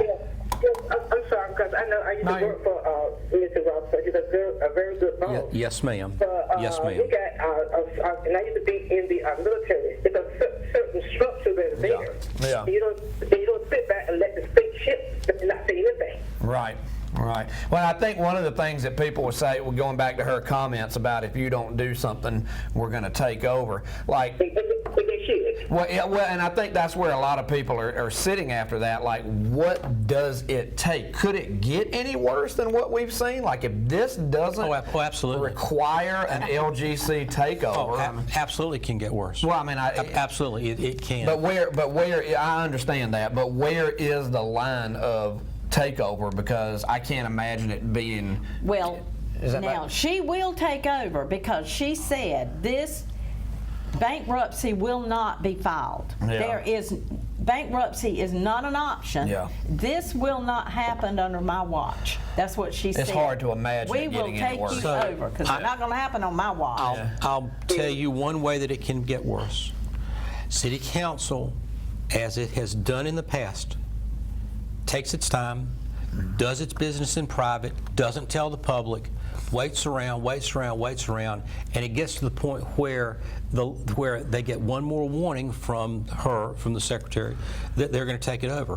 What's that going to do to the business climate? What's that going to do to all of the other institutions in Edgecombe and Nash County that are trying to bring business here, people that are looking at buying houses, all the things like that? Yeah. Every bit of that is likely to either slow down or stop. I'm going to move to this town But that's why been let taken over by the government. But why let it get there? Like, I would rather them jump in and keep us from getting as far as you're saying. I had too. That's the point that I want to make. Like Ms. Vick, thank you very much for calling. Yeah, and I see what you're saying, but how many chances? Because we're ruining this great city. So look at the people that are involved, and the past people that are involved. I want you to give me an example of where they have been proactive in what they are. Right, and that's my point. We've been here numerous times. Like we've been here so many times. Done that. Why have we not had the takeover at this point? I think is where people are at this point. Yes. Why have we not had the takeover? Good morning, caller. Good morning. How are you, sir? We would be in this mess if we, the people, have a chance to vote or have something to do with this decision that will make it. We did not have it, and that's why we've got this problem we got now with the event center, when they spent out a casino property. It wouldn't happen. What they should do is have someone outside to come in and let the councilman people pay for it, someone to keep up with our finances. They have a problem. And under the night calls in here like he looks a nice guy, I did this and I did. Well, he probably was aware of the last guy, and they told him. But he hired the rest of them. And the thing about it is, I would really like to know, and maybe Wayne, you could help us on this. Call him since he loves you so much, and you got his personal telephone number, and ask him, did he pay his bill? He didn't pay that bill. What happened? Charles Petty called there and told him to flag it. Do not charge him. And that's what happened. That's a known thing, because I know the person that was in charge. And that's exactly what happened. He has not paid that bill. He will not pay that bill. And this is a big problem. Charles Petty had no business. They hired him to help with the event center. He had no clue. He was not an engineer. I worked up about it. He was not an engineer. They paid him to do whatever he did, which was absolutely nothing. See, it was that you pat my back, I'll pat yours. But she was the biggest crook there's ever been, and they hired her and knew it. Yes, sir. This is where it all started. Thank you, sir. We appreciate your call. We've run out of time. Have a great day. Thank you, buddy. I do want to say this. You asked for an example. Remember, in the last 3 city managers' hirings, the public didn't know who the final 3 candidates were until after the decision had been made. Now, is it possible that if the citizens had known who the last 3 candidates were, they might have come to council and said, by the way, have you taken a real good look or at somebody might have known something, or going something like that? This is transparency. This is the issue. This is the issue where if City Council is truly going to stand by the 100% transparency, at that point you would have said, here are 3 candidates. We welcome public input on this. Right. Yep. Good morning, caller. You're on the air. Yes, what you're describing in the discussion is rampant, as I see it, across the nation. When we look from the federal government on down, fiduciary responsibilities, the national debt approaching $5 trillion. And we've talked about the problems. Could the solution lie in what I believe is the public responsibility? And I'll just, a couple of concepts. Recall is one that I would focus on. And are not the members of the council, including the mayor, vulnerable, therefore subject to perhaps suit from the citizenry? That's a very good question, sir. We really are running short on time to address both of those, but I think they will be tomorrow and later. We'll continue this tomorrow, Roger and myself. And the rest of the week. Thank you very much, sir. Into next week. We'll be talking about this for a while. The bondable situation, we don't have time to address the bondable situation or to explain, go into the background of that. Now, the recall is an effort. Rocky Mountain does allow for recall. However, I believe that would have to come through each ward, so it can't be done on a citywide basis. Since they were elected via the ward. It would have to arise from the ward, each individual ward, to have a proper number of people on a petition to force a recall from the city to bring the councilman back to a special election. Absolutely, absolutely. Well, I think we are getting ready to be out of time, right? We are. This has been fun, guys. We should do the we should do the round table. I want to say that Roger and myself will continue tomorrow. Tomorrow, we will talk about the retreat is continuing today. Right. So we'll talk about today's retreat tomorrow. And we'll carry it into Thursday and Friday as well. So. But I have a question to throw out to everybody. Food for thought, see what y'all think really quick. Okay. This retreat lasted 2 days, Monday and Tuesday. Okay? Okay. How long have the previous retreats out of town been lasting? 3 or 4 days. Twice. At least a long weekend. Party up. We want to have it 4 days long so we can party on the citizens' money. I will say, if you're going to go to a place like Asheville, you're going to take the better part of a day to travel there and travel back. I mean, if they could have done it in 2 days here, they can do it in 2 days somewhere else. And as we conclude, as the lady from the LGC was saying, discretionary stuff is over. Like and so it's going to be interesting to watch over the next few months. What does that mean? Like it means no festivals whatsoever, nothing extra, nothing. And don't think this won't be one of the first topics of discussion among the council is to decide what they believe is essential and what they believe, and that may not be the same thing that the secretary, the lady that spoke to them, believes is essential. So question number one, argument number one may be deciding what is absolutely essential. I'll tell you what is: the bond payments, the payments to the employees, the things like that. Those are non-negotiable. Everything else from that could very well be non-negotiable. She's there to slap their hand, and believe me, she's going to do it. And with that, we are out of time. We will, as you say, you and Roger continue tomorrow. We'll continue this all throughout the rest of the week and weeks to come, I'm sure. You've been watching the live morning show presented by Don Bullock Chevrolet. Make it a great, I almost said Monday, but Tuesday. And thank y'all for letting me rain on your parade today. It didn't rain on our parade. Thanks for watching, folks. Have a great day.